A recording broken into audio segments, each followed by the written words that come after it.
হাফেজ নাসিরুদ্দিন নামে একজন ভাই জানতে চেয়েছেন, 4 রাকাত ফরজ নামাজ ভুলে 3 রাকাত পড়েছি, সাউসেজদা দিয়েছি, নামাজ শেষ করে ফেলেছি, পরক্ষণে মনে হয়েছে 3 রাকাত, কি করণীয়? হবে না, কারণ 4 রাকাত ফরজ নামাজ 4 রাকাতই ফরজ। সাউসেজদা তখন দেয়া যায় যদি ওয়াজিব ছুটে যায়। তো 4 রাকাত ফরজ নামাজ 4 রাকাতই ফরজ, 1 রাকাত ছুটে গেছে, এটা সাউসেজদা দিয়ে কাবার করা যাবে না, মিনিমাইজ করা যাবে না। এজন্য আপনাকে এই নামাজ আবার পড়তে হবে। যদি ওয়াক্ত চলে যায় তাহলে আপনাকে কাজা পড়তে হবে, নতুন করে পড়তে হবে। আশা করি বুঝতে পেরেছেন।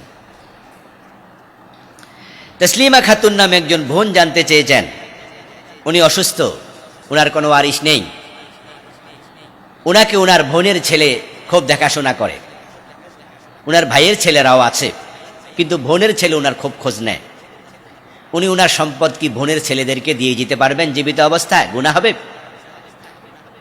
বোন, আপনি যদি মারা যান, আপনার সম্পদ আপনার অন্য ওয়ারিশ, হয়তো আপনার স্বামী নাই, সন্তান নাই, কিন্তু আপনার ভাইয়েরা আছে বা ভাইয়ের ছেলেরা আছে, তারাও তো ওয়ারিশ হবে, তারা তো ওয়ারিশ, অস্বীকার তো করা যাবে না, ওয়ারিশ তো আছে।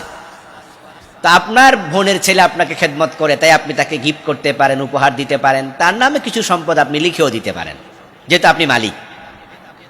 ওয়ারিশরা তো পাবে মৃত্যুর পরে, জীবিত অবস্থায় তো পাবে না, এটার মালিকানা আপনার। আপনি চাইলে কিছু লিখে দিতে পারেন, কিন্তু তাকে সব দিয়ে দেবেন।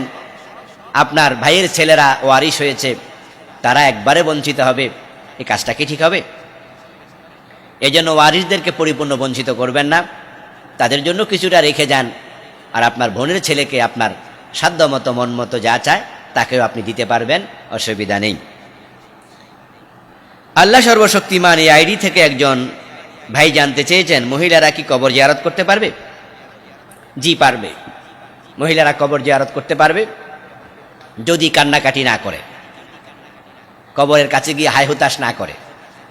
রাসূলুল্লাহ সাল্লাল্লাহু আলাইহি সাল্লামের ইন্তেকালের পরে মা আয়েশা রাসূলের কবরের পাশেই ছিলেন।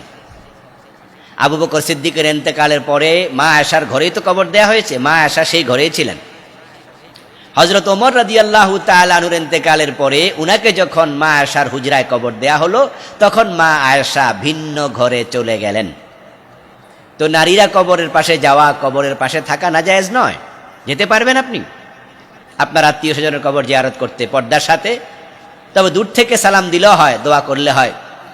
যদি একান্ত কবরের কাছে গিয়ে কবর জিয়ারত করতে চান, সেটাও আপনি করতে পারবেন, কিন্তু হাই হুতাশ করলে জায়েজ হবে না।